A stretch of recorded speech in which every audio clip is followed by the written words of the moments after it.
তা আমাদেরকে বিশ্বাস করতে হবে যে মরে গেছে মানে ও জায়গা পাল্টেছে, আর কিছু না।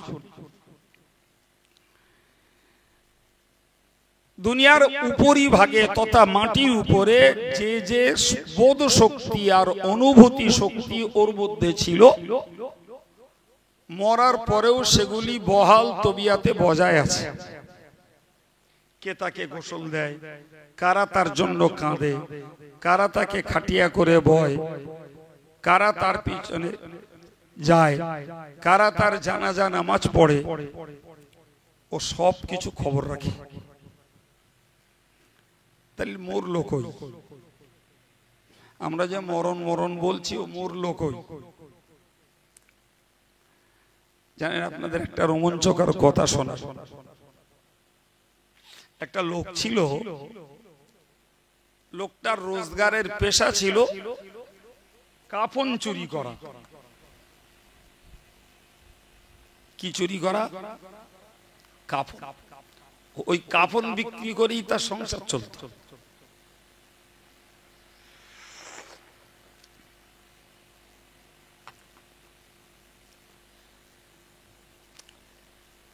কাফন বিক্রি করে তার সংসার চলত।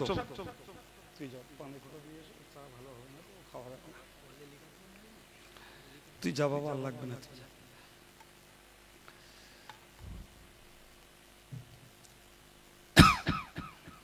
কি বলেছি বাবু?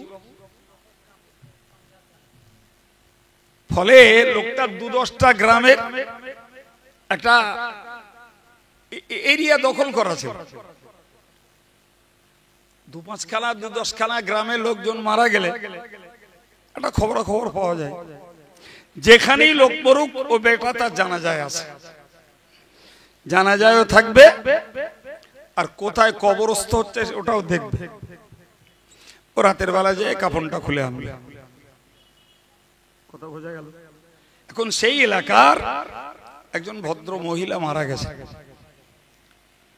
ও বেটা যথারীতি খবর পেয়ে গেছে, জানাজাও পড়েছে, রাতের বেলা গেছে সেই মহিলার কাফন চুরি করতে।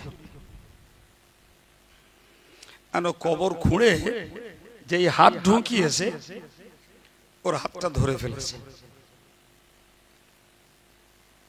হাত যখন ধরে নিয়েছে, তো যত দুঃসাহসী লোক হোক, এমনটা কোনোদিন হয়নি, আজকে হলো, ভয় একটু লাগা স্বাভাবিক। তো বেটা ওর সাধ্য অনুযায়ী হাত ছাড়াবার চেষ্টা করেছে, পারিনি। আর ওদিকে শুনছে সেই মহিলা বলছে, বলে ভাই তোমার কি বিবেক, তুমি দুপুরে আমার জানাজা পড়লে আর এখন আমার কাফন চুরি করতে এসছো। সুবহানাল্লাহ। এর গা তখন পাথর হয়ে গেছে, এ তো মরে গেছে, তা আমি ওর জানাজা পড়লাম, ও কেমনে বুঝলো? এটাই তার কাছে খুব টেনশনের কারণ হয়ে দাঁড়িয়েছে। ওই একটা কথা বলছে, ভাই তোমার বিবেকটা কি, যে তুমি দুপুরে আমার জানাজা পড়লে আর এখন আমার কাফন চুরি করতে এসছো? মেয়েটি আরেকটি কথা বলছে, আল্লাহ তোমার এক জান্নাতি বান্দা আর এক জান্নাতি বান্দির কাফন চুরি করছে। এর তখন আরো হতাশা আসছে, কি ব্যাপার? মহিলা ভালো, আল্লাহ ওয়ালি, দিনদার, ইমানদার, তো তিনি কবরে যাওয়ার পরে আল্লাহ পাক তাকে কবরে জান্নাতি সুখ দিয়েছেন, ফলে তিনি ভাবতে পারেন যে তিনি জান্নাতি। ঠিক কিনা? কারণ হাদিস শরীফে এসছে, মুনকার নাকির যখন সওয়াল করেন মান রব্বুকা, তোমার রব কে, তো যে মানুষটা পৃথিবীতে আল্লাহ আল্লাহ রসুলের হুকুম মতো চলে মারা গেছেন, উনি এক কথায় বলে দেন রব্বি আল্লাহ, আল্লাহ আমার রব। ওই সময়ে আমার আল্লাহ একটা বার্তা ফেরেশতার কাছে পৌঁছে দেন, সাদাকা আবদি, আমার বান্দা সত্য কথা বলেছে। সুবহানাল্লাহ। একটু জোরে বলেন, আমার বান্দা সত্য কথা বলেছে যে আমি তার রব। ফাফতাহ লাহু বাবান ইলাল জান্নাহ, হে ফেরেশতারা আমার ওই বান্দার জন্য কবর থেকে জান্নাত পর্যন্ত একটা দরজা একটা খুলে দাও। আলহামদুলিল্লাহ। তো কবর থেকে জান্নাত পর্যন্ত যখন দরজা খোলা হয় তখন জান্নাতের স্নিগ্ধ হাওয়া এবং জান্নাতি খুশবু তার কবরটাতে ভরপুর হয়ে যায়। এখন যে লোকটা আল্লাহওয়ালা, যে লোকটা আল্লাহওয়ালি হয়ে মারা গেছেন, তো তিনি তো তার কবরেই জান্নাতি অনুভূতি লাভ করতে পারেন। এখন এই কাফন চোরের চিন্তা হলো যে এই মেয়েটি আল্লাহওয়ালি হলে সে কবরে জান্নাতি সুখ আনন্দ খুশবু পেয়েছে, ফলে নিজেকে জান্নাতি বলে ভাবতে পারে। কিন্তু আমি বেটা তো কাফন চোর, আমি বেটা কাফন চোর। কিন্তু মেয়েটি বলছে আল্লাহ তোমার এক জান্নাতি বান্দা আর এক জান্নাতি বান্দির কাফন চুরি করছে। আল্লাহ এর মাথায় ওইটা পাক খেয়েছে যে আমি কি করে জান্নাতি হলাম, আমি তো চোর, আমি তো চোর। কিতাবে লিখছে ওই লোকটার হাত বলা ধরা আছে, ওই লোকটার তখন একটা ভিন্ন চিন্তা মাথায় এলো, ভিন্ন চিন্তা মাথায় এলো যে সত্যি যদি আমি আল্লাহর কাছে জান্নাতি হই তাহলে আমার এই কাজ করা তো আর উচিত নয়। এই কাফন চুরির মতো বদঅভ্যাস আমাকে ত্যাগ করা দরকার বলে লোকটি কাঁদলো আর আল্লাহকে বলল, আল্লাহ আমি জানি না সত্যি যদি আমি তোমার কাছে জান্নাতি বান্দা হই, আমি তওবা করছি আর জীবনে কখনো কাফন চুরি করব না, তুমি আমাকে আজকের মতো মুক্তি দাও। কথাটা বললো, নরমালে হাতটা ছেড়ে দিল। সুবহানাল্লাহ। লোকটা ফিরে এলো, জীবনে আর কাফন চুরি করিওনি। কালে যে লোকটা মস্ত বড় আল্লাহর ওলিতে পরিণত হলো। আমার আপনাকে ইনিয়ে বিনিয়ে ঘটনা শেখানো, ঘটনা বলে টাইম পাস করা উদ্দেশ্য নয়। আমার উদ্দেশ্য হলো এর থেকে একটা জ্বলন্ত জ্ঞান নেওয়া দরকার যে কবরের মুর্দা কতটা অনুভূতি থাকতে পারে যে জীবন্ত মানুষের হাত ধরে রাখতে পারে। অথচ আমরা তো দেখি কবর মানে একটা অসাড়, একটা নীরব নিস্তব্ধ জায়গা, ফলে আমাদের ভয় পায়। সুতরাং আমাদেরকে খুব গভীরতার সঙ্গে মনে রাখতে হবে দুনিয়ার উপরে আমাদের হাল যা, মাটির নিচের হাল তাই। ভাই কিতাবে বর্ণিত হয়েছে হযরত যায়েদ ইবনে খারিজা রাদিয়াল্লাহু আনহু একজন সাহাবী, তিনি ইন্তেকাল করেছেন। পিরিয়ডটা হযরত ওসমান গনির খেলাফতের পিরিয়ড। আর এটা জানবেন যিনি ইসলামী জগতের খলিফা তিনি জুমার নামাজের ইমাম, ওয়াক্তিয়া নামাজের ইমাম, তিনি জানাজার ইমাম। সুবহানাল্লাহ। অথচ তিনি রাষ্ট্রপতি, রাষ্ট্রপ্রধান। তা আমরা আমাদের দেশে গ্রামে গঞ্জে দেখি সাধারণ জননেতাদের জমাত ধরা তো দূরের কথা, নিজের নামাজটাও নিজের পড়া হয় না।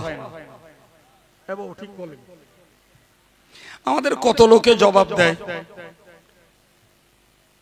একা মানুষ দৌড়ে পারি না, সেই জন্য নামাজ কালাম ঠিক মতন হয় না। কথা বলেন না, এরম বলা লোক আছে না নাই? তো তুমি একা মানুষ দৌড়াচ্ছ, সংসারের 5টা 7টা 10টা সদস্যের জন্য তা তুমি নামাজ কাজা করে যখন বিপাকে পড়বে তখন এরা কেউ কি তোমায় ঠেকাতে যাবে? তাহলে একলা হও আর দোকলা হও, আল্লাহর কাজটা তুমি নিজের জন্য নিজে করো বাবা। বাকি যা করছো তো সব লোকে খেয়ে নেবে, না কি বলছেন? সুতরাং একা বলে নামাজ পড়ার সময় পাই না, ব্যবসাদার মানুষ নামাজ পড়ার সময় পাই না, চাষবাস করি, মাঠে ঘাটে থাকি, এসব ছুতো আল্লাহর কাছে চলবে না বাবা। তুমি জনপ্রতিনিধি, জননেতা, এমএলএ, এমপি, প্রধান, মেম্বার, মুসলিম ঘরের ছেলে, এই ছুতোগুলো ছাড়ো বাবা, ছাড়ো। নামাজ তোমার নিজস্ব সম্পদ, নামাজে কারোর ভাগ নাই।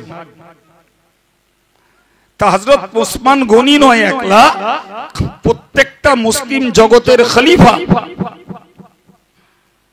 প্রত্যেকটা খলিফা মসজিদের ইমাম, জুমার ইমাম, জানাজার ইমাম।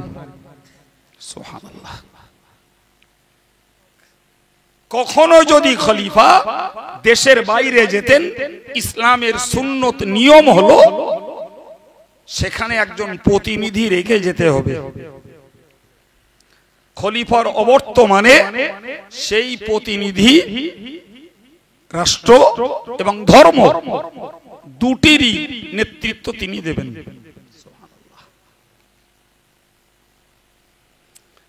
তো হযরত ওসমান গনির কাছে খবর আছে যে মাইয়েত হয়েছে, তাকে জানাজা পড়তে হবে।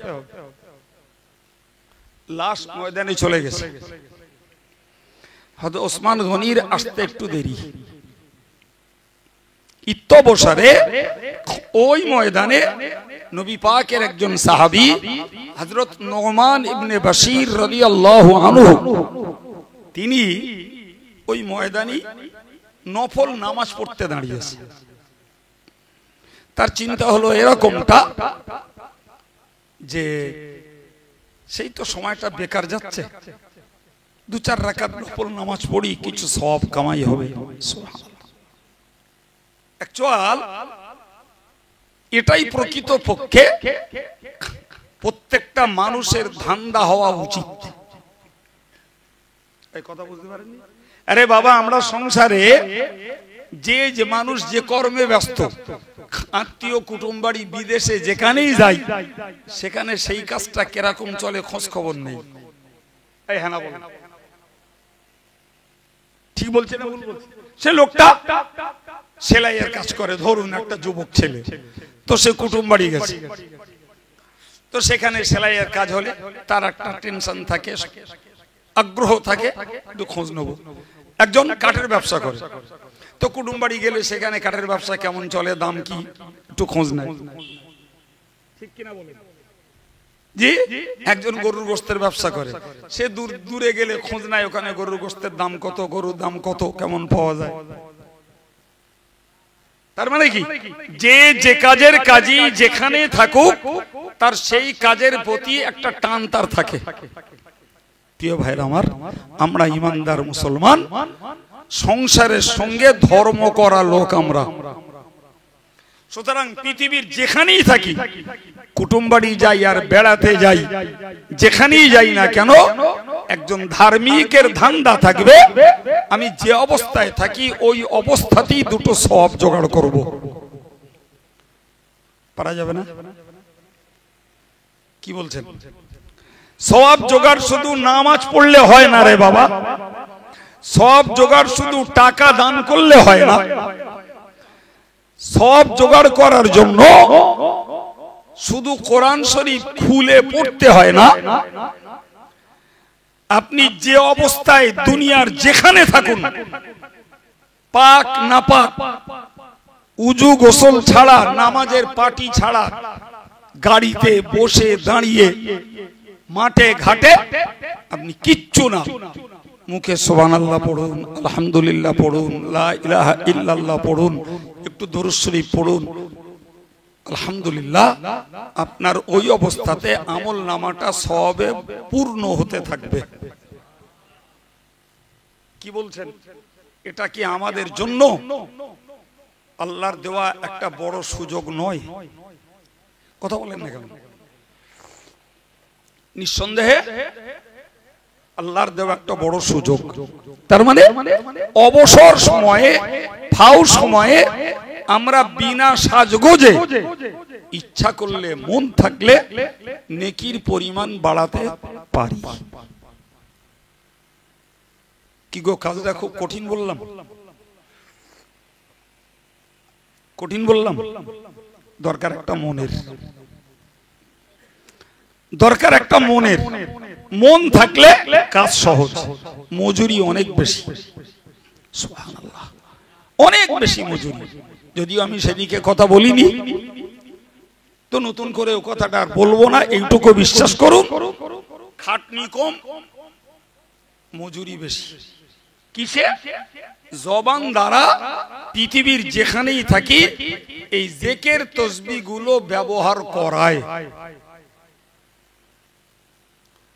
আমি কেন বললাম কথাটা? হযরত নুমান ইবনে বাশীর রাদিয়াল্লাহু আনহু তিনি জানাজা হতে দেরি বলে জানাজার ময়দানে কি করছিলেন বলেছি। তো বাকি লোকেরা যা সাধারণ অভ্যাস কথাবার্তা বলছে, আমরাও বলি না, কি বলছেন? আমরা এত বলা বলি, কবরস্থানে লাশ দাফন হচ্ছে, সেখানে তর্ক বিতর্ক, হাসি গল্প, চিল্লানি, কোনোটা বন্ধ নেই। আছে আল্লাহ জানে। আমি কখনো বলেছি, কারোর কানে পড়তে পারে, আমি দুটো জায়গা না বিরাট ভয় করি। একটা এই কবর খোলা, আর একটা বেবাড়ি। এত মুফতি যে ওখানে জোটে, তখন মনে হয় মুফতি পড়ে ভুল করিস, এর কাছে শিখলি বোধহয় ভালো ছিল।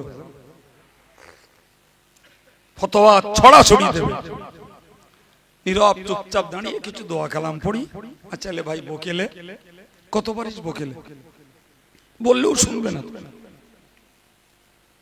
যদি এতটুকু ডর কলিজায় থাকতো যে এখানে অনেক পুরাতন লাশেরা শুয়ে আছে, আর আজকে আমরা আর একটা টাটকা লাশ নিয়ে এসেছি, আগামীকালকে লাশ হয়ে আমাকে আসতে হতে পারে, এতটুকু চেতনা থাকলে কবর খোলায় মানুষের জবানটা বন্ধ হতো। এই কথা বলে, এতটুকু চেতনা নেই। আমি আমার আব্বার কাছে একটা গল্প শুনিলাম, গল্পটা বলি, একটু জ্ঞান হবে। আমাদেরই পাড়াস্ত কোন লোকের গল্প। ছোট ভাই মারা গেছে, বড় ভাই বেঁচে আছে। তো সাধারণত সিরিয়ালে বুঝি বড় আগে মরবে, ছোট পরে মরবে। কিন্তু আল্লাহর কাছে তো সিরিয়াল নেই, আসার সিরিয়াল আছে, যাওয়ার। এখন ছোট ভাই মারা গেছে, আর বড় ভাই কবর খুঁড়তে পারে, কবর খুঁড়েছে নিজের বড় ভাই। তো এবার জানাজা হবে, তো কবরস্থানে খবর দিতে গেছে, এ জানাজা হবে, চলে এসো। তা বলছে, বলে আমার গায়ে কাদামাটি লেগে রয়েছে, আমি আর যাবো না, তোমরা জানাজা পড়ে এসো, একেবারে দাফন করে দেয় যাবেন। কথাটা বোঝা গেছে? এখন জানাজা পড়া শেষ, ইন দি মিন টাইমে কিছু লোক এসে একটু দেখবে, তাই এরকম হয় না অনেক সময়। তো লাশটা দেখাচ্ছে, আর কেউ বলেছে যাও দেখো, লাশটা দেখছে, দেখো কবর বাকি আছে কিনা, একটু খোঁজ নাও একবার। কে গিয়ে দেখে কবর খোঁড়া রেডি। সেই বড় ভাই কাপড় সতর আলগা, কবরের পাড়ে বসে একটা বাঁশের গোড়ালি সেনে ফাটিয়ে ভালো করে চাঁচা চলা করছে। তো যারা কবর খোঁড়া হয়ে গেছে, তো বলছে হ্যাঁ। তো কি করছিস? তো বাঁশের গোড়াটা ছিল একটা বেড়েন করে রাখি, পাট ধোয়া যাবে।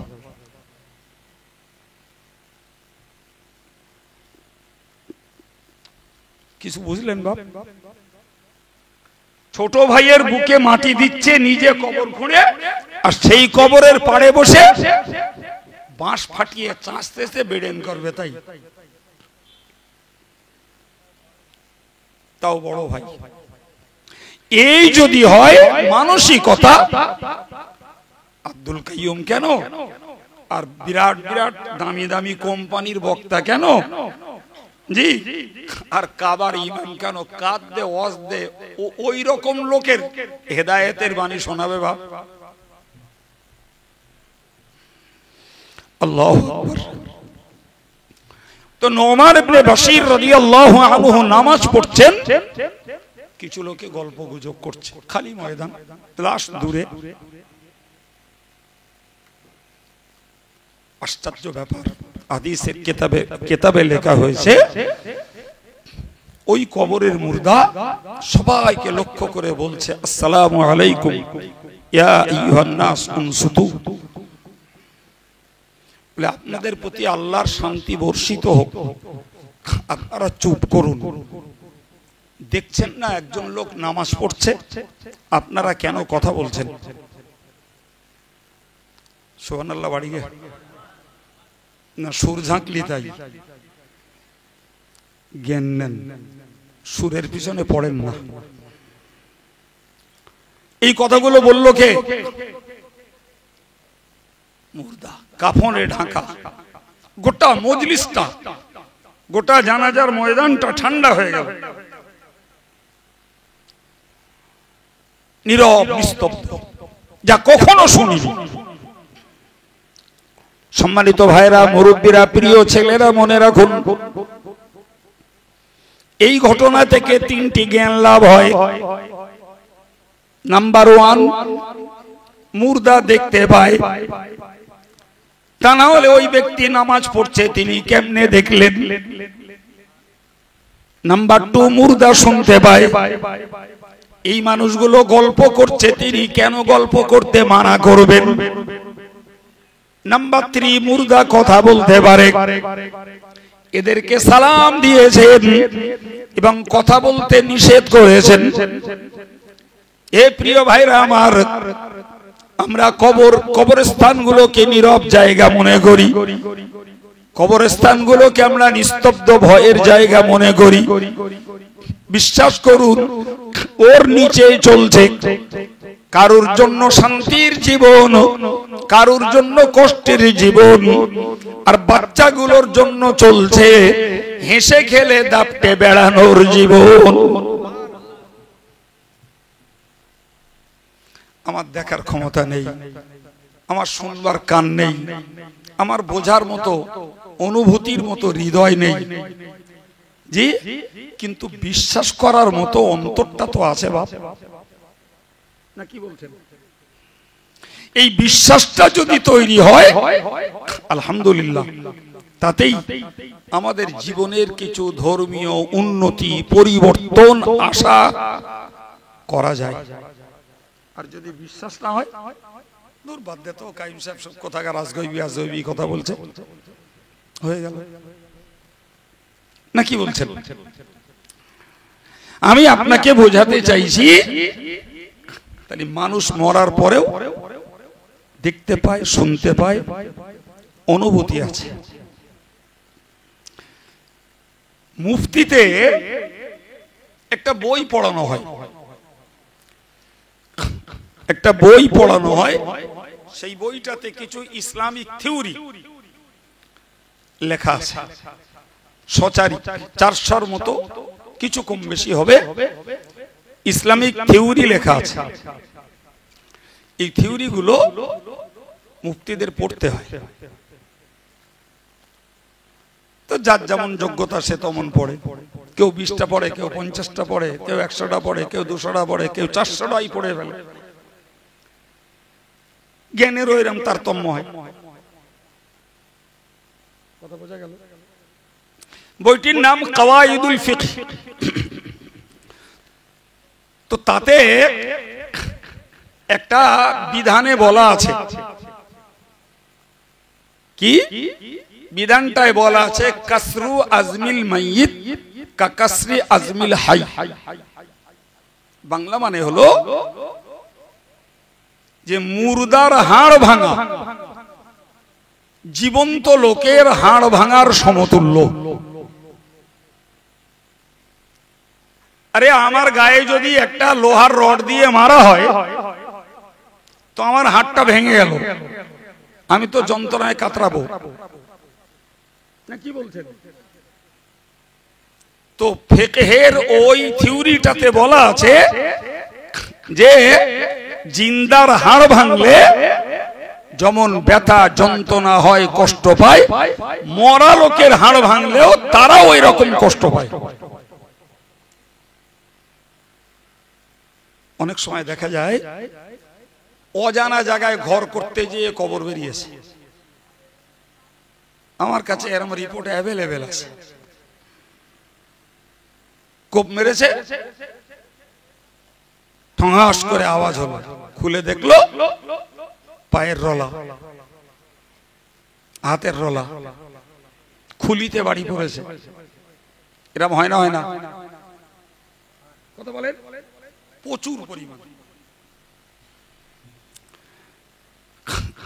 ভাই তো জীবন্ত লোকের মারলে যদি আঘাত লাগে, মরা লোকের মারলেও আঘাত লাগে। যে জন্য গোসল দাতাদের বলা হয় যে তোমরা নরম ব্যবহার করো, রূহ বেরিয়ে যাওয়ার জন্য। ওই মরা মানুষটার দেহটি পাকা ফোড়ার মতো ব্যথা হয়েছে, অনুভব করে সেই মৃত ব্যক্তি। আমরা জীবন্ত তো বুঝি না, আমরা আমাদের ডিউটি পালন করি। গোসল দিতে হবে, পাশোপাশ করতে হবে, পেটে চাপ দিয়ে ময়লা বার করতে হবে, আমরা আমাদের কাজ করছি। তার কি হচ্ছে এ অনুভূতি তো আমার নেই, কিন্তু বিশ্বাসটা তো রাখতে হবে যে তার দেহটি পাকা ফোড়ার মতো ব্যথা।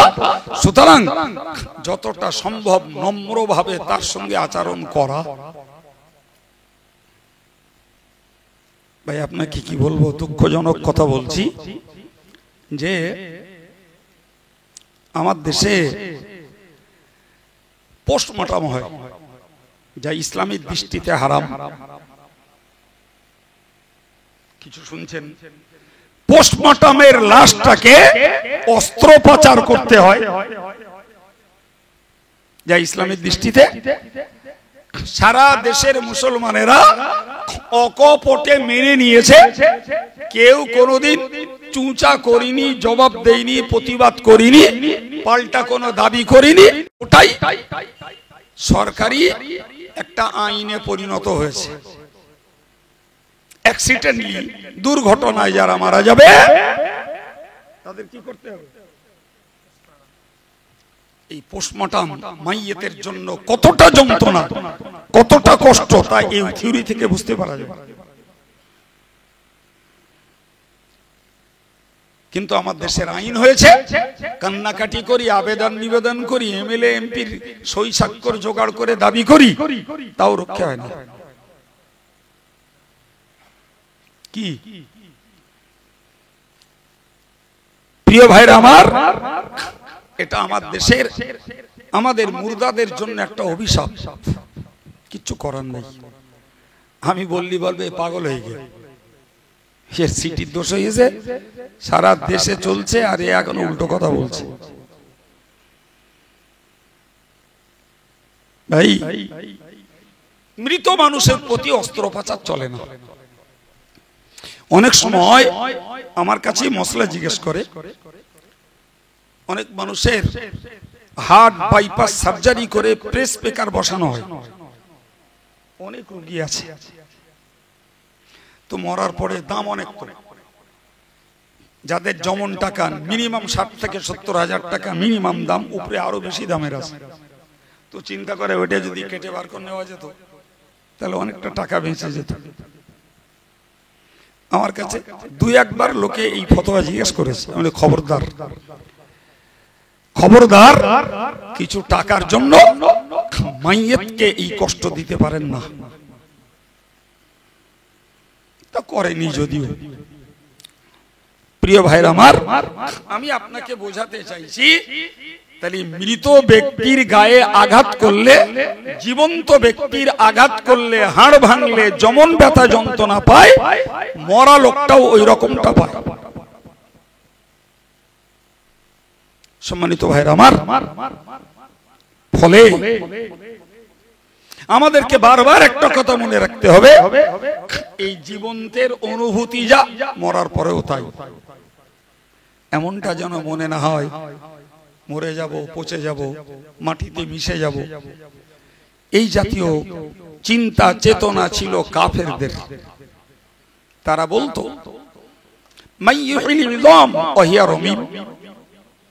কে জ্যান্ত করবে এই পচা গলা হাড় হাড্ডি গুলোরে, আবার কে জ্যান্ত করবে? আমার আল্লাহ নবীর কাছে কোরআন পাঠিয়ে দিয়ে বললেন, কুল, হে নবী তুমি ওদের বলো, ইহয়িহাল্লাযী আনশাহা আউওয়ালা মাররা, ওই আল্লাহ জ্যান্ত করবেন যিনি তোমাকে প্রথমবারে বিনা নমুনায় তোমাকে সৃষ্টি করেছেন। আরে বাবা, আমাদের আদি পিতা আদমকে সৃষ্টির সময় মানুষের কোন নমুনা আল্লাহর কাছে ছিল?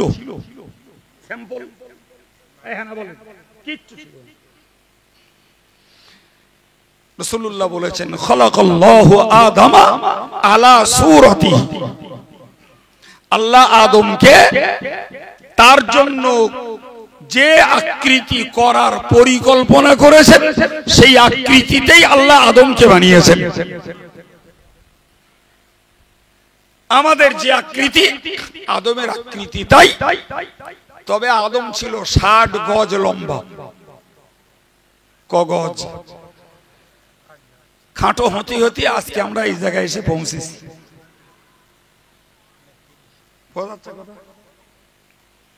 তো আমার বক্তব্য যে বিনা মডেলে আল্লাহ আমাদেরকে বানিয়েছেন, তাহলে মরি পচি আর হাড়গুলো টুকরো টুকরো হয়ে যাক, আল্লাহর পক্ষে এই মানুষকে পুনরায় জীবিত করা অত্যন্ত সহজ। আমাদের সিস্টেম কি বলুন তো? আমাদের সিস্টেম হলো যে কাজটা একবার করি, পরের বারে প্রথমবারের তুলনায় নরমাল হয়ে যায়। আল্লাহ বললেন, বান্দারে তোদের যুক্তি অনুযায়ী যদি বুঝিস, আহওয়ানু আলাইহি, আল্লাহর উপরে তোদের দ্বিতীয়বার তৈরি করা তোদের যুক্তিতেও সহজ। ঠিক না ভুল? তাহলে তোরা কেমনে ভাবিস যে মরার পরে আর জীবন্ত হতে হবে না? কি করে ভাবলি? সিস্টেমটা তো এরকম, পানি মেশিনে দিলে বরফ হয়, বরফের চাংটাকে মেশিন থেকে বার করে বাইরে রাখলে তাপে আর বাতাসে চাংটা গলে আবার পানি হয়। তো ওই পানিটা আবার মেশিনে দিলে আবার বরফ হবে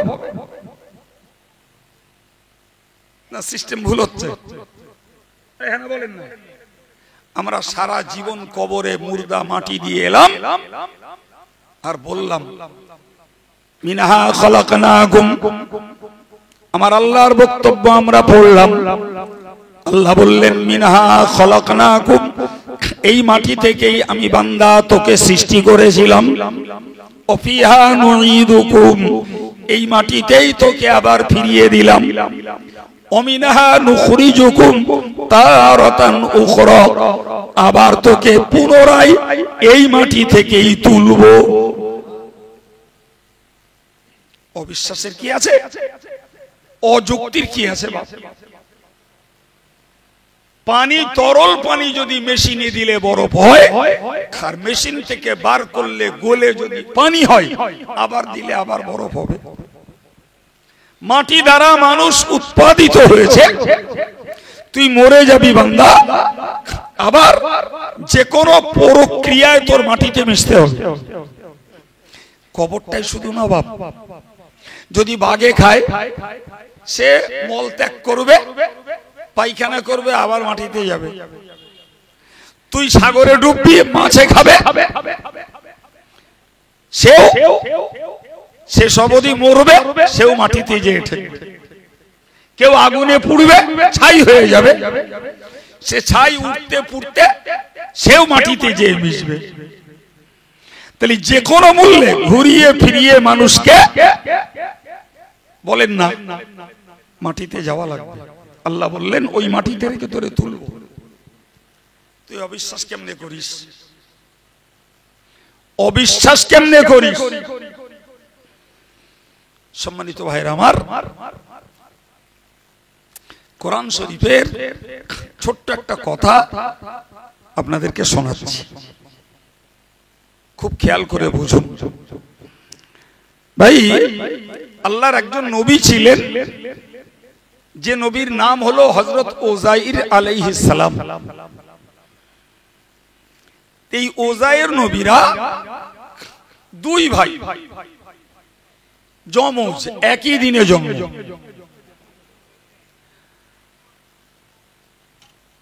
কি হচ্ছে? একই দিনে জন্ম আর একই দিনে মৃত্যু। এই শুনছেন কথা? একই দিনে জন্ম, একই দিনে মৃত্যু। একজনের বয়স 140 বছর আর একজনের বয়স শুধু 40 বছর।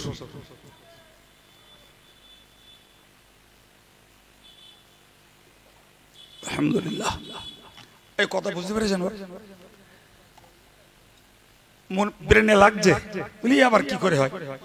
জন্ম একদিনে, মৃত্যু একদিনে।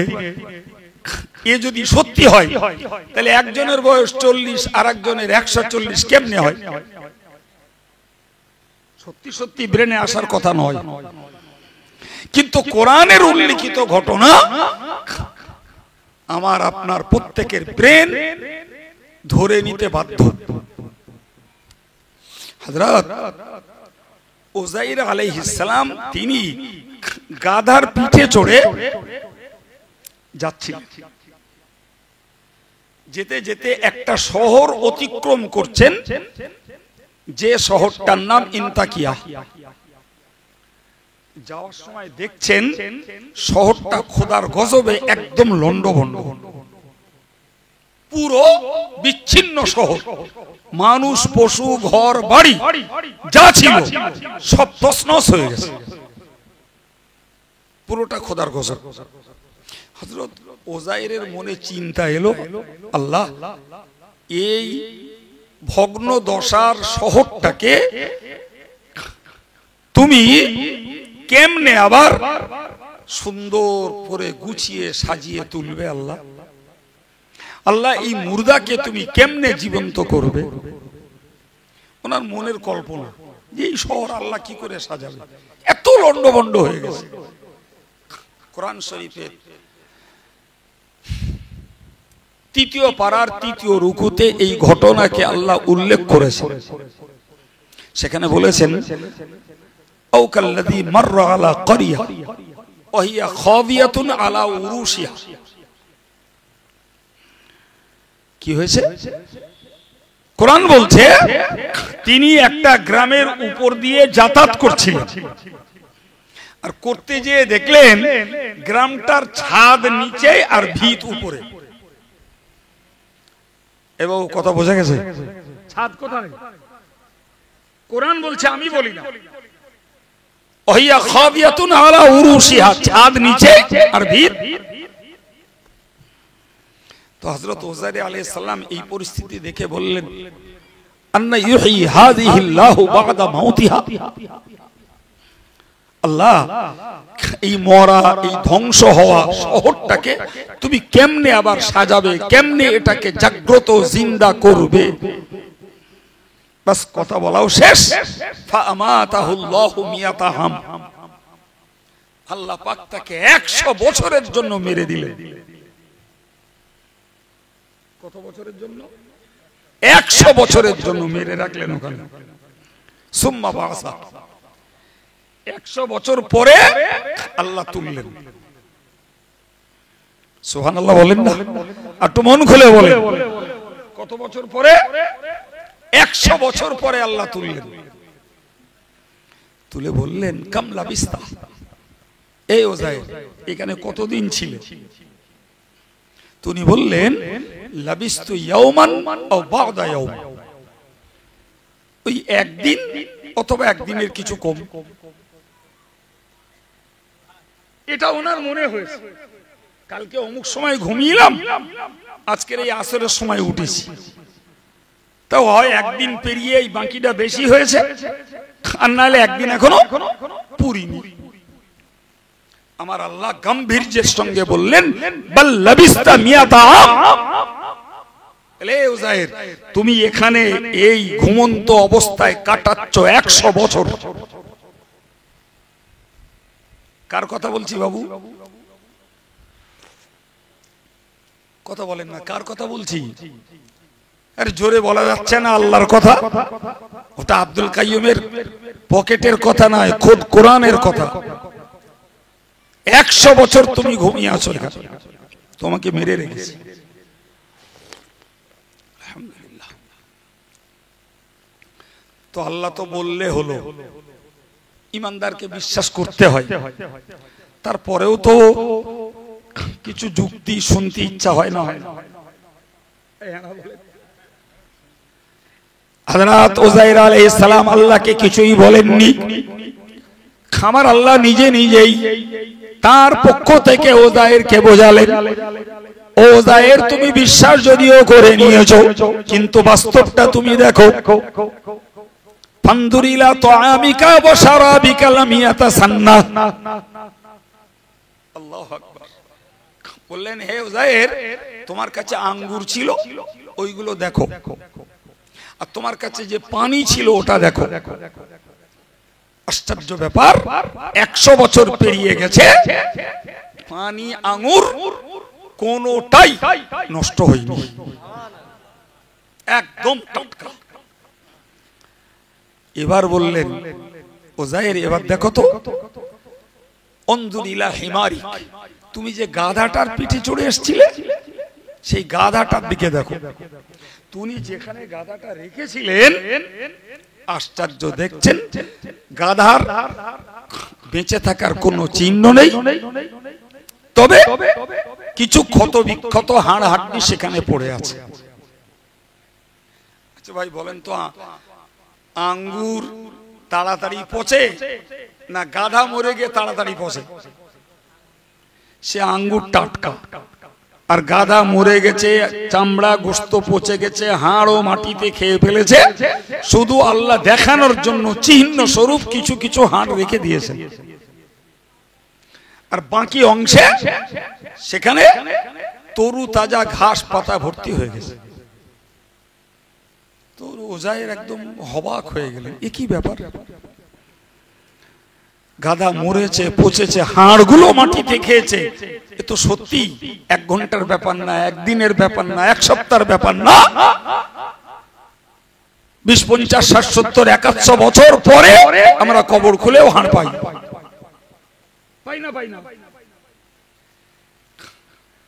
নবী উযাইরের বিশ্বাস হলো যে তিনি ওখানে 100 বছর মরেছিলেন, আল্লাহর এ কথা বাস্তবে সত্য। আমার আল্লাহ বললেন, অনজুর ইলা হিমারিকা ওয়ালিনাজআলাকা আয়াতাল লিন্নাস। ও উযাইর, তোমার এই ঘটনাকে আমি আল্লাহ গোটা পৃথিবীর মানুষের জন্য আমার কুদরতের নিদর্শন স্বরূপ আমি আল্লাহ শিখিয়ে দেব। তোমাকে নিদর্শন বানাবো, শিক্ষণীয় বানাবো। এই ঘটনা থেকে মানুষ শিক্ষা লাভ করবে বলে বললেন, অনজুর ইলাল ইযাম কাইফা নুনশিজুহা। তো উনি দাঁড়িয়ে থাকলেন, সেখানে দাঁড়ানো। আল্লাহ বললেন, ওই গাদার হাড় যা টুকরো টুকরো আছে ওইদিকে দেখো।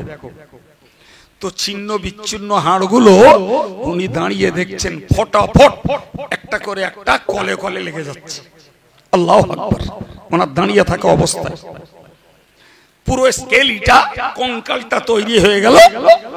সুম্মা নাকসুহা লাহমা, আমি আল্লাহ ওই হাড়ের ওই বেড়ায় গোশত আর চামড়া ধরিয়ে দিলাম। দিব্যু হযরত উযাইরের গাধা আবার তার জাতীয় ভাষায় ডাকতে ডাকতে খাড়া হয়ে গেল। বিশ্বাস করবেন না বলবেন এ কাইম সাহেব নাকে তেল মেরে কথা বলতেছে, এইসব আমার হয় নাকি? এই জন্য আগে দুবার শুনিয়েছি যে আমি আমার কথা শোনাচ্ছি না, খোদ কোরআন শরীফ থেকে শোনাচ্ছি। যদি মনে করেন এই বিশ্বাস করি না, গেল ইমানটা শেষ হয়ে। জি, আপনি নিজেও যে কোনো বাংলা কোরআন পড়ে নেন, আপনিও পাবেন। আমি একলা পাবো কেন? আপনি আরবি না পড়তে পারেন, বাংলা পড়ুন, আপনিও পাবেন। হযরত উযাইর আলাইহিস সালাম যখন এই অভাবনীয় অভূতপূর্ব ঘটনা জীবনেও ঘটেনি, তাই তিনি দেখতে পেলেন, তিনি বললেন ক্বালা আলামু আন্নাল্লাহ আলা কুল্লি শাইইন কাদির। হে আল্লাহ, আমি জেনে নিয়েছি, বুঝে নিয়েছি তুমি সকল বিষয়ে অপ্রতিদ্বন্দ্বী ক্ষমতাবান। শিক্ষা কি? হে পৃথিবীর নাস্তিকের দল, হে পৃথিবীর ধর্ম হারার দল, হে পৃথিবীর আমল হারার দল, তুমি জগৎ মাঝে যত ধনী, যত সাধু, যত স্বচ্ছ, যত ভদ্র, যত রুচিশীল যাই তুমি হও না কেন, মরলে তুমি মাটিতে মিশবে। আমি আল্লাহ যথারীতি তোমাকে আবার একই রূপে তোমাকে আমি আল্লাহ তৈরি করব। বিশ্বাস হলে ধর্ম করা সহজ, বিশ্বাস না হলে ঠাট্টার রহস্য করে ইমানটা নষ্ট করাই সহজ। উনি ওই গাধার পিঠে চড়ে বাড়ি গেছেন।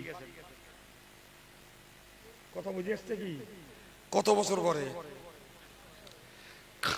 100 বছর পরে তো কত লোক মরে গেছে। উনি 100 বছর পরে ওনার গ্রামে যেয়ে বললেন যে আমি উযাইর। কারোর বিশ্বাস হবে? সে উযাইর কবে অন্তর্হিত হয়ে গেছে তার আর খুঁজেও পাইনি। এখন যখন তিনি নিজেই বলছেন আমি উযাইর, চেহারায় মিল আছে, বয়সের মিল আছে, কিন্তু যারা নতুন প্রজন্ম তারা তো বিশ্বাস করতে রাজি না। স্বাভাবিক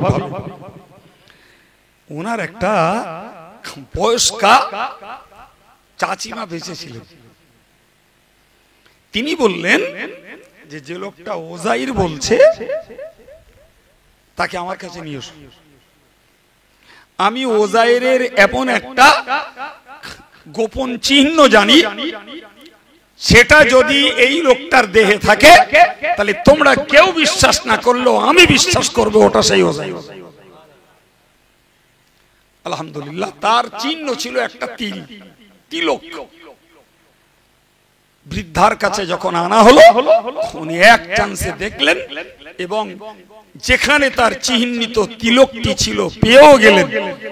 উনি চিল্লিয়ে বললেন, তোমরা কেউ বিশ্বাস না করলেও আমি বিশ্বাস করি এটা আমার সেই উযাইর। কিছুদিন বাঁচলেন, সেই যে বলেছিলাম আবার দুই ভাই একই দিনে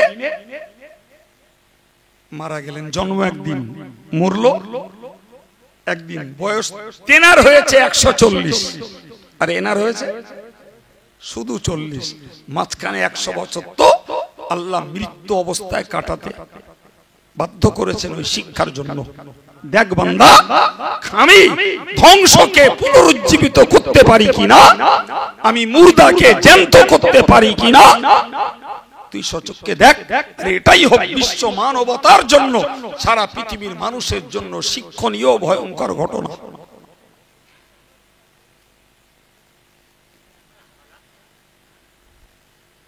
যা লাগছে চলছে, ঠিক আছে। প্রিয় ভাই, আমার যুবক ছেলেরা, অজনসিহত কতই হয় আর কতই না শুনি। আমার যেমন ধাঁচ গাছ, সেরকম ভাবেই দুটো কথা আপনাদেরকে শেয়ার করছি। একটা মন তৈরি করুন। পৃথিবীতে বাঁচতে আসিনি, মরতে এসেছি।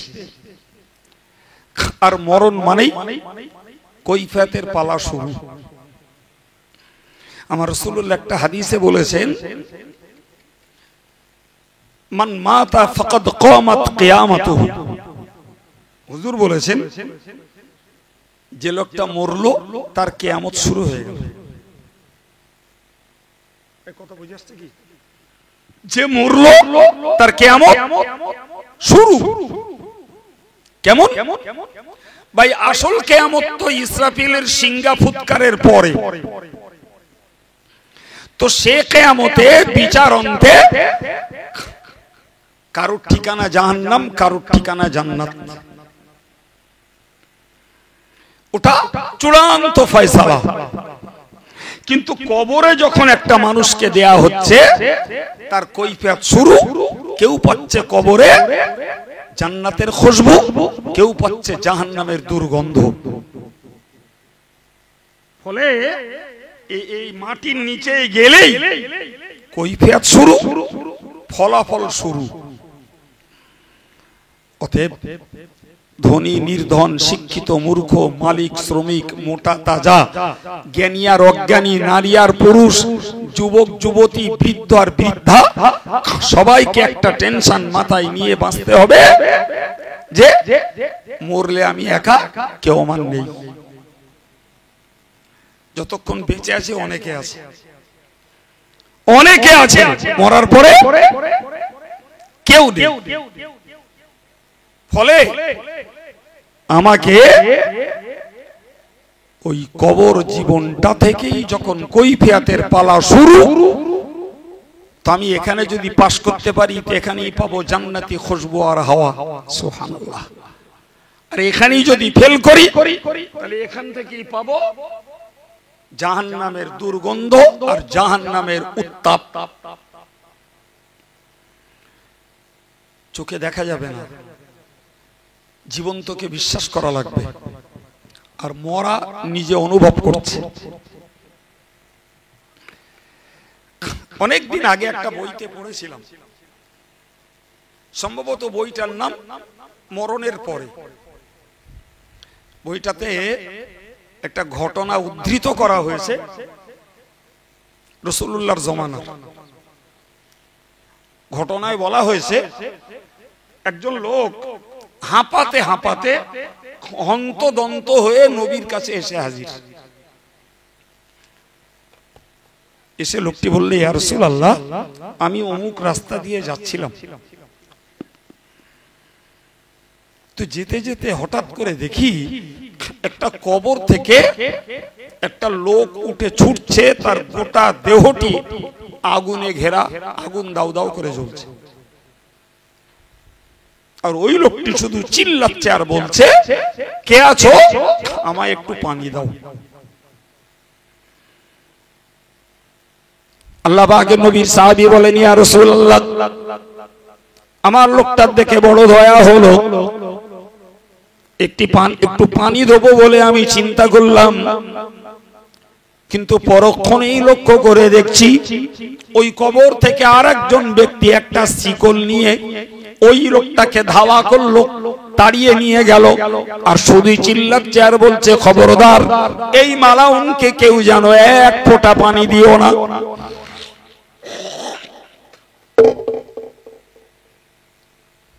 পুরো 100 ডিগ্রি ব্যতিক্রম।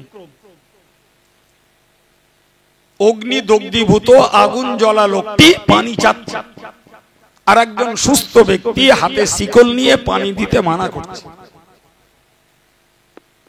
ইয়া রাসূলুল্লাহ, এই ঘটনায় আমি ভীত, সন্ত্রস্ত, আমার আতঙ্ক হয়েছে, তাই আপনার কাছে এসেছি। আল্লাহ পাকের নবী বললেন, ও সাহাবী, যে লোকটাকে তুমি অগ্নিদগ্ধীভূত দেখেছো, ওই লোকটা আর কেউ নয়, আল্লাহর দুশমন, ইসলামের দুশমন, আমার দুশমন, কোরআনের দুশমন। ওই লোকটি হলো আবু জাহাল। আর যাকে পিছনে ধাওয়া করতে দেখেছো, এই লোকটা ওর কবরের রক্ষিত শাস্তিদাতা ফেরেশতা। এই ঘটনা শুধুমাত্র জগৎবাসীকে শিক্ষার জন্য আল্লাহ প্রকাশ্য দেখিয়েছেন।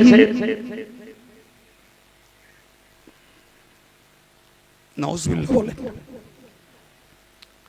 ভাই আচ্ছা, এই ঘটনা যদি বিশ্বাস হয় তাহলে কবরে আযাব হতে পারে না এ কথার মনে উঠবে?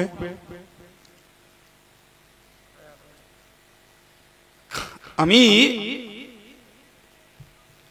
অনেকদিন আগে একটা জায়গার ঘটনা জানি, নাম বলবো না, তাদের পরিবারের লোকেরা বেঁচে আছে, আমাকে তারা নিশ্চয়ই কৈফিয়ত করবে, তবে যেটা বলছি সেটা সত্য। গ্রাম জানি, জায়গা চিনি, লোকটারে জানি। লোকটা ছিল চরম সুদখোর, চরম সুদখোর। তো লোকটার ওসিয়ত ছিল যে আমি যেদিন মরে যাব সেই দিনই আমার কবর পাকা করে দিবি। অর্থ, সুদখোরের অর্থ তো অনেক অর্থ ছিল। মারা গেছে, দুপুরে মাটি হয়ে গেছে, ও রাজমিস্ত্রি লাগিয়ে দিয়েছে, রাজমিস্ত্রি লাগিয়ে দিয়েছে।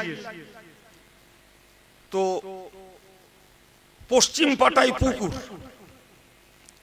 উত্তর পাট, দক্ষিণ পাট আর পূর্ব পাট গেতে তুলেছে, কিন্তু পশ্চিম পাট তুলতে গেলে পুকুরের নিচে থেকে তুলে আসতে আসতে এদের এই কাজ করতে প্রায় রাত 12টা বেজে গেছে।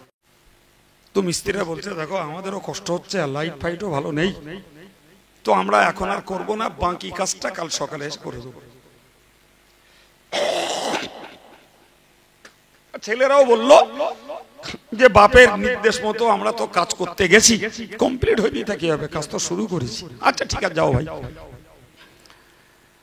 আশ্চর্য ব্যাপার, সকালবেলা এসে না ছেলেদের না মিস্ত্রিদের কারোর ক্ষমতা হয়নি ওই কবরের পাশে যাওয়ার, এত পরিমাণ আগুনের তাপ ছুটেছে, কারোর ক্ষমতা হয়নি সেই কবরের পাশে যাওয়ার। আমি ছেলেবেলায় সেই কবরের পশ্চিম পাট খালি দেখেছি, কবে জানি না, তবে এখন দেখি পশ্চিম পাটটা গাঁথা।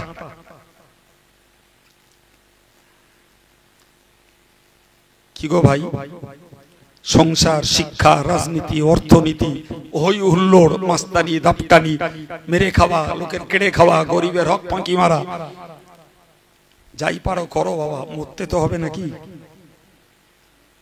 হ্যাঁ, তো মরার পরে তোমার বন্ধুকে কে তোমার বন্ধু? একটা কথা বলে আমার আলোচনা ছাড়ছি, এতক্ষণ বলার নিয়ত ছিল না, শরীর খুব খারাপ লাগছিল, তাই আপনাদের উপস্থিতি দেখে আর আপনাদের আগ্রহ দেখে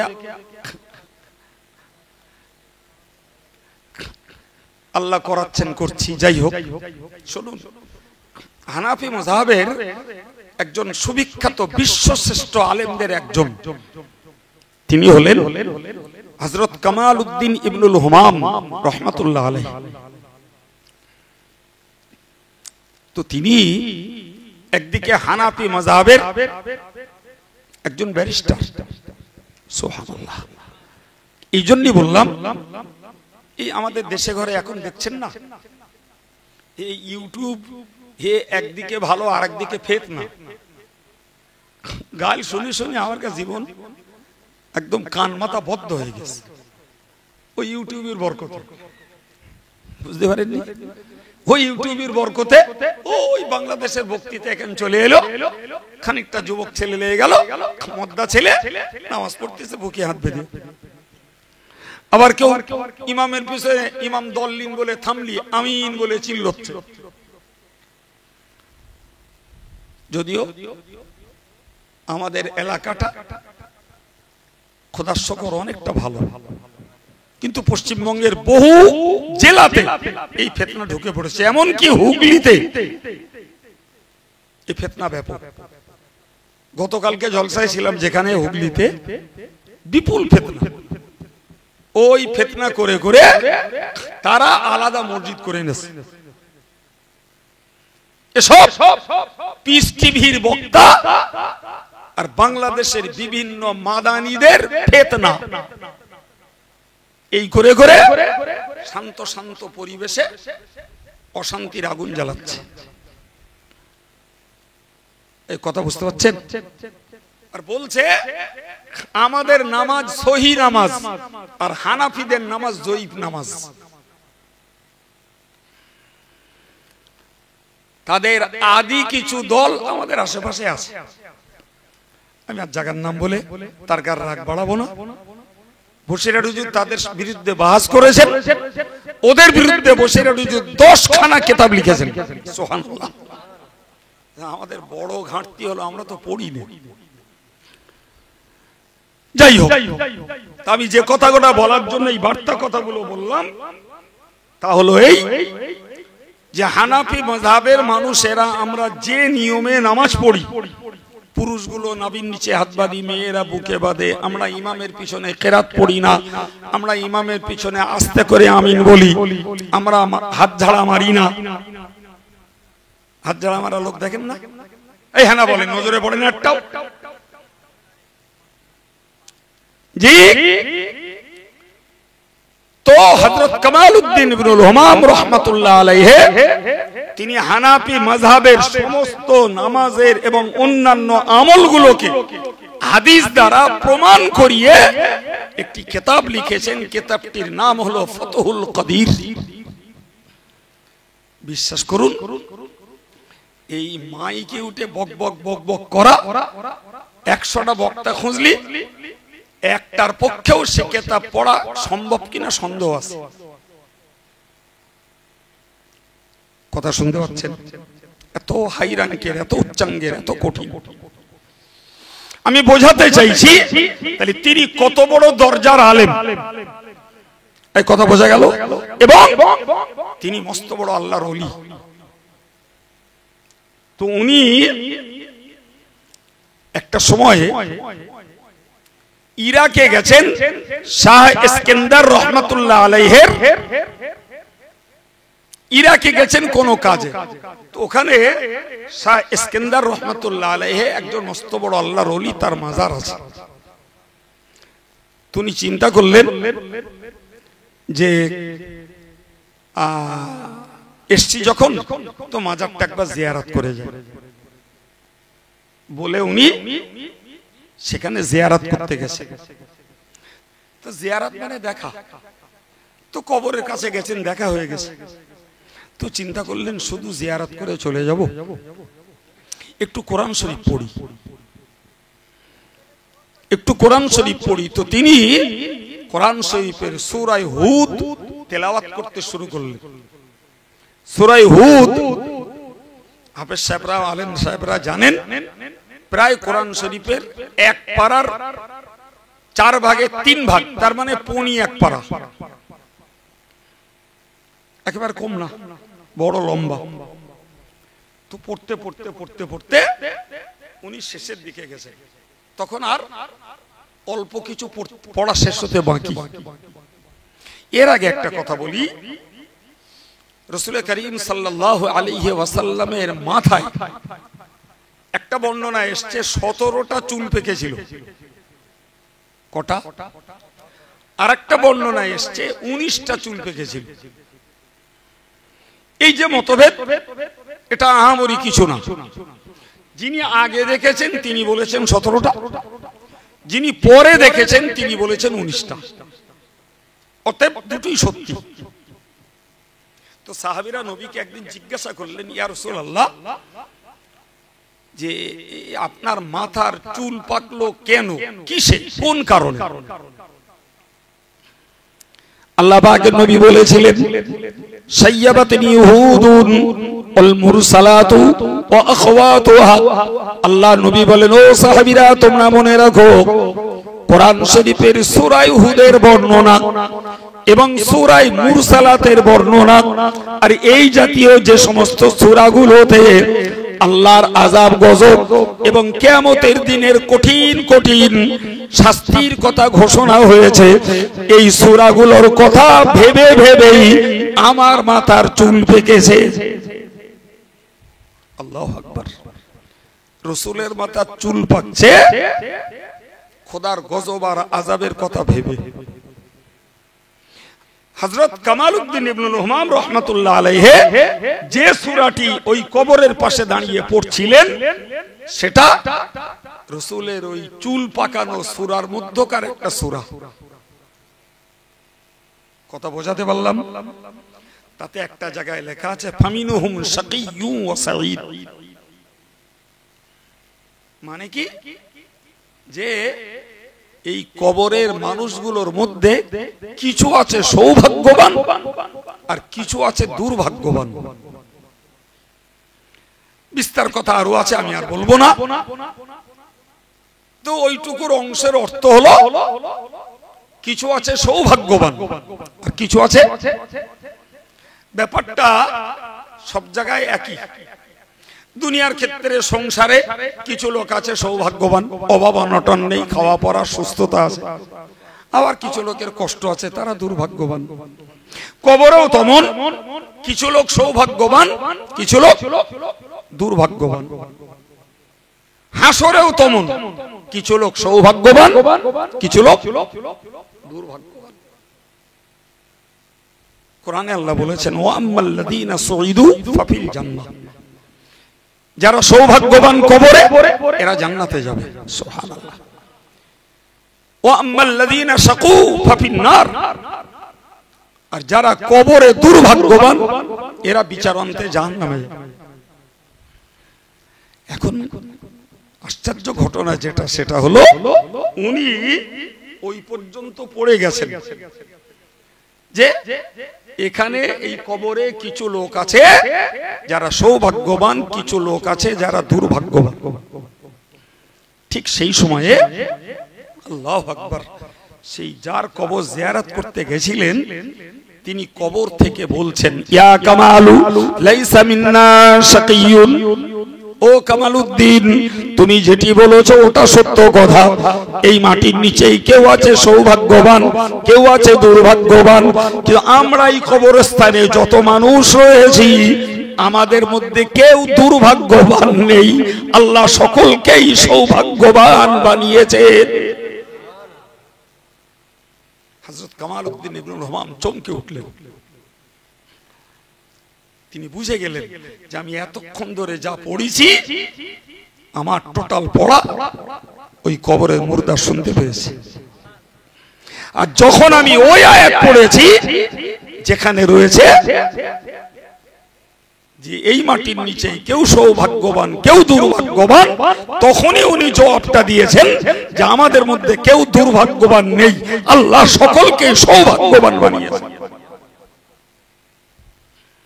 সম্মানিত ভাইরা আমার, প্রিয় ছেলেরা, পর্দার মায়েরা, কারা কথা শুনছেন আর কারা গল্প মারছেন সেটা তার দুর্ভাগ্য। যে এই জাতীয় ঘটনা থেকে আমাদেরকে ভাবতে হয় আমরাও যখন কবরে যাব আমাদের জন্য দুটোর একটা অপেক্ষা করছে, হয় সৌভাগ্য নাই দুর্ভাগ্য। জি, তো আমরা স্বাভাবিকভাবে বুঝি সৌভাগ্যবান তারাই যারা আল্লাহ আল্লাহ রসুলের কথা মতো নিজের জীবনটাকে কষ্টের সঙ্গে ধরে রেখেছেন। ইনশাআল্লাহ এই মানুষগুলো কবরে সৌভাগ্যবান হবেন আশা করা যায়। কিন্তু দুনিয়াতে যারা রোজগারে, চিত্ত বিনোদনে, বিলাসিতায়, রাজনীতিতে, আড্ডা তামাশায় জীবনটা কাটিয়ে কবরে যাবে, হতে পারে তাদের জন্য ওই কবরটা দুর্ভাগ্যবান। এখন যদি মনে হয় কোরআনের বয়ানকে বিশ্বাস করি তাহলে আমাদেরকে সৌভাগ্যবান হওয়ার চেষ্টাই করে যেতে হবে বাবা, বাকিটা আল্লাহর রহমত।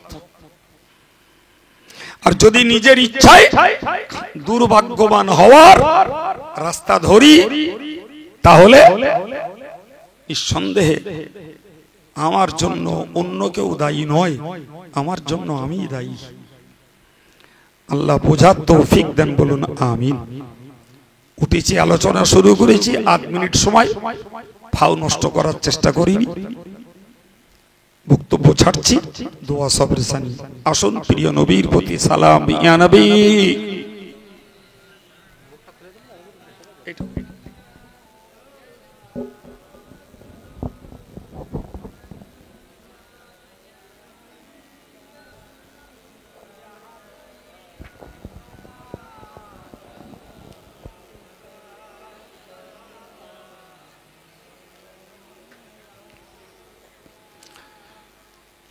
নবীদের সরদার সাজিয়া আসিলেন ধরায় নামিয়া, উম্মতের এতিম করিয়া শুইলেন মদিনা মুনাওয়ারায়। ইয়া নবী,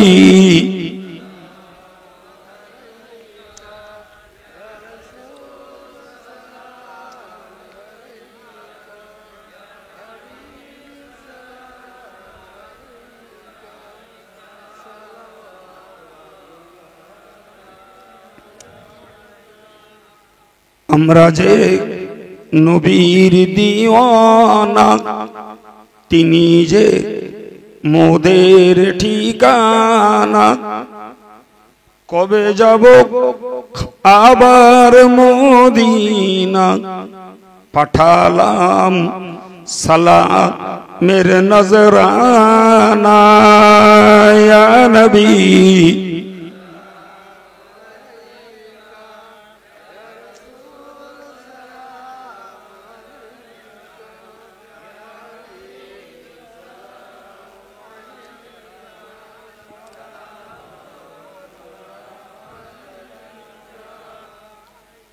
নবী না হয়ে দুনিয়ার, না হয়ে ফরিশতা খোদার, হয়েছি উম্মত তোমার। তার তরে শুকর বেশুমার। ইয়া নবী,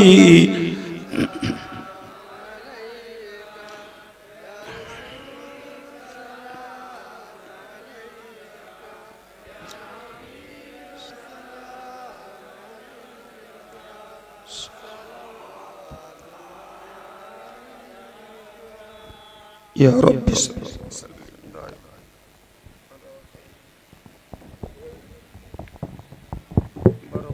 नबी पर अपने मदाम बलगल उला बिकमालिही कशफत दुजा बिजमालिही हसुरत जमीउ खिसालिही सल्लु अलैहि व आलिहि अल्लाहुम्मा सल्लि अला।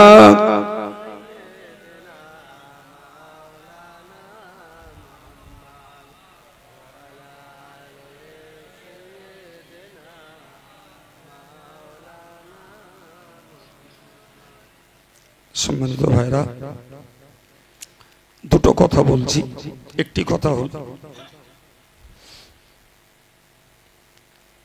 আপনারা অনেকে আছেন যারা জামিয়া রহমানিয়াতে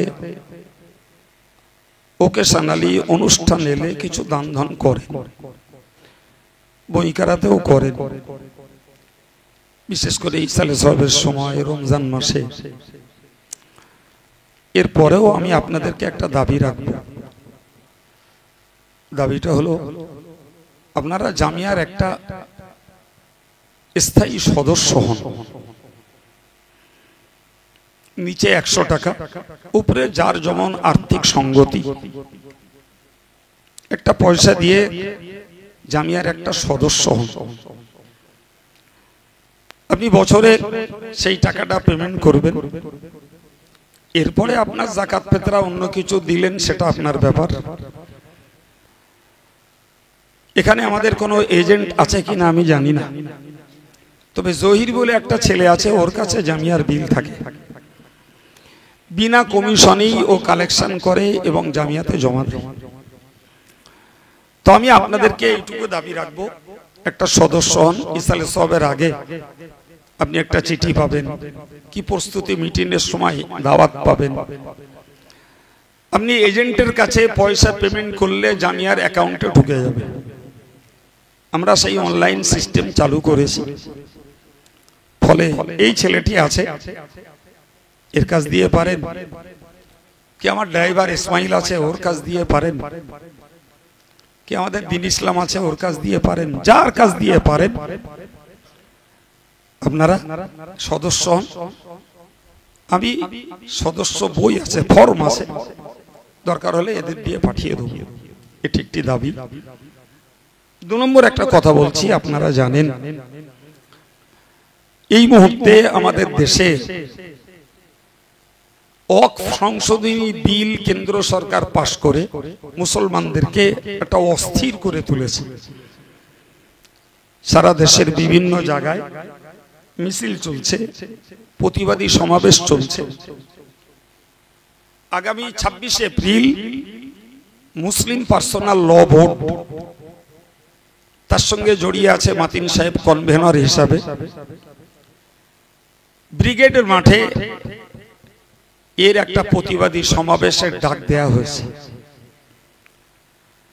তারই প্রস্তুতি প্রচার কল্পে আগামীকাল অল ইন্ডিয়া সুন্নতুল জামাতের ডাকে গোপালপুর মোড়ের ফুটবল খেলার মাঠে একটি বৃহৎ সমাবেশের আহ্বান করা হয়েছে। এই 3-4 দিনের প্রোগ্রাম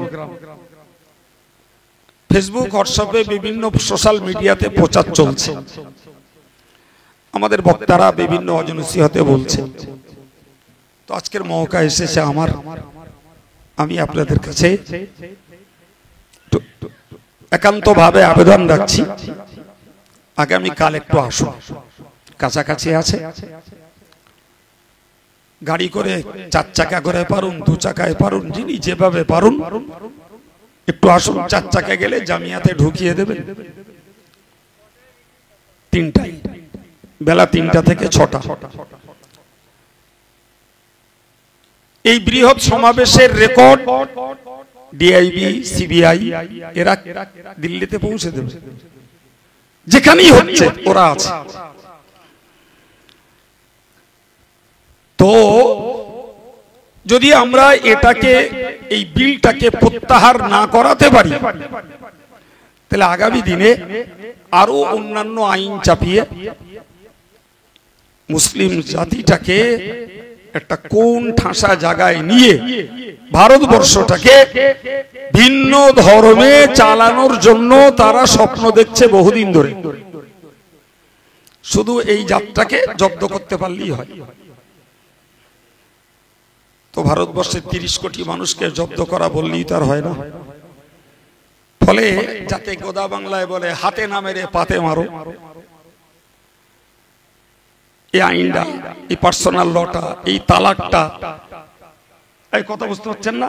এই বলে দিলাম মসজিদের অস্ত্র কারখানা, বলে দিলাম মাদ্রাসায় সন্ত্রাসী শিক্ষা দেওয়া হয়, এই গরু খাওয়া বন্ধ করো, এই এক দেশ এক আইন, এই একবারে এক ছবল মেরে মেরে এদেরকে অস্থির করে রাখা এবং এই হাওয়ায় অন্য ধর্মের লোকদেরকে পকেটস্থ করাই হলো এর ধান্দা।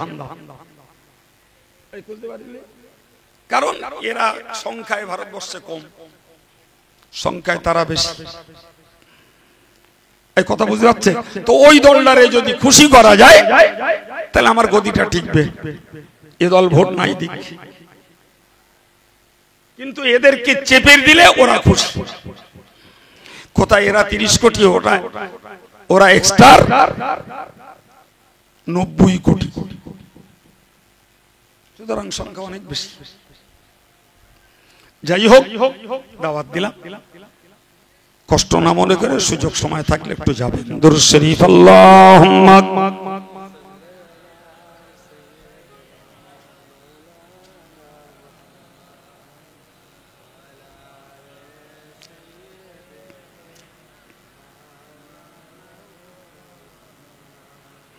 اللهم آمين. الحمد لله رب العالمين والصلاة والسلام على سيد المرسلين وعلى آله وصحبه أجمعين. মেহেরবান আল্লাহ আমাদের সকলের জীবনের সমূহ গুনাহকে মাফ করে দাও। আমাদের পরিবারের নারী পুরুষ যারা এই দোয়ায় শরীক নেই তাদেরকেও ক্ষমা করে দাও আল্লাহ। আমাদের ছেড়ে যারা কবরে চলে গেছেন ইমানের উসিলায় তাদের জিন্দেগির গুনাহকে মাফ করে দাও আল্লাহ। আজকের এই সুন্দর মাহফিলটাকে তুমি কবুল করে নাও। ওয়াজ নসিহত দোয়া দরুদ তাসবিহ তাহলিল নবীর দরবারে সালাম শরীফ মেহমানদারির ব্যবস্থাপনা নেকির আশায় যা কিছু করা হয়েছে ত্রুটি বিচ্যুতি মাফ করে তুমি কবুল করো আল্লাহ। খুশি হয়ে যে সওয়াব নসিব করো সর্বজ্ঞের রাসূল করিমের পাক রূহে এর সওয়াব বখশিশ করে হুজুরের আলা ওলাদ আজওয়াজ মুতাহহারাত সাহাবায়ে কেরাম তাবেঈন তাবা তাবেঈন পিরানে তরিকাত বুজুর্গান দ্বীন হুজুরদের রূহে সওয়াব পৌঁছে দাও। দুনিয়ার সমস্ত ঈমানদার মুসলমানদের রূহে সওয়াব বখশিশ করে চার মাযহাবের ইমাম চার তরিকার ওলিয়া কামেল হুজুরদের রূহে সওয়াব পৌঁছে দাও।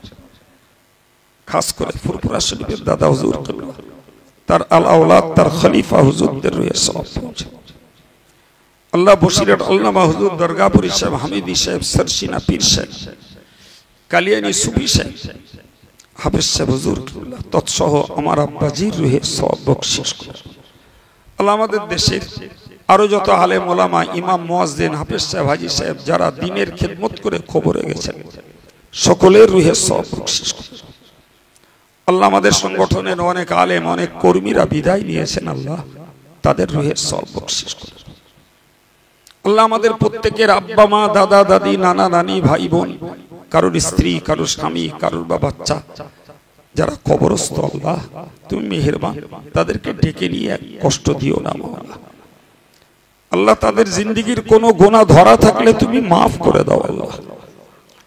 আল্লাহ এর সওয়াব তাদের রূহে পৌঁছে দিয়ে তাদের রূহগুলোকে তুমি ইল্লিনে জায়গা দাও আল্লাহ। এই গ্রামে খাস করে এই পাড়াস্থ মানুষদের কবরস্থানে যত মুর্দা শায়িত রয়েছে তাদের সকলের জন্য এই দোয়াকে নাজাতের ওসিলা বানিয়ে দাও আল্লাহ। যারা পয়সা দিয়ে শ্রম দিয়ে সময় দিয়ে মজলিসে শ্রোতা সেজে আল্লাহ আজকের এই মাহফিলটাকে সুন্দর করে তুলেছেন সকলের প্রতি খুশি হও। সকলের মুর্দাদেরকে আল্লাহ তুমি মাফ করে দিয়ে তাদেরকে খুশি করে দাও আল্লাহ। আল্লাহ আমাদের যতদিন বাঁচাও মরতে আমাদেরও হবে, মৌতের পূর্বে তওবা করার তৌফিক দান করো। গুনাহ থাকতে আমাদের মৌত দিও না আল্লাহ, গুনাহ থাকতে মৌত দিও না আল্লাহ, গুনাহ থাকতে মৌত দিও না। যতদিন বাঁচিয়ে রাখো খাঁটি সুন্নতুল জামাতের আকীদার উপরে কায়েম রেখে দিয়ে তোমার রাসূলের সন্তোষজনক আমল করে মরার তৌফিক দিও। বিপদ দিলে ধৈর্য দাও, রোগ দিলে শেফা দাও, হালাল রোজগার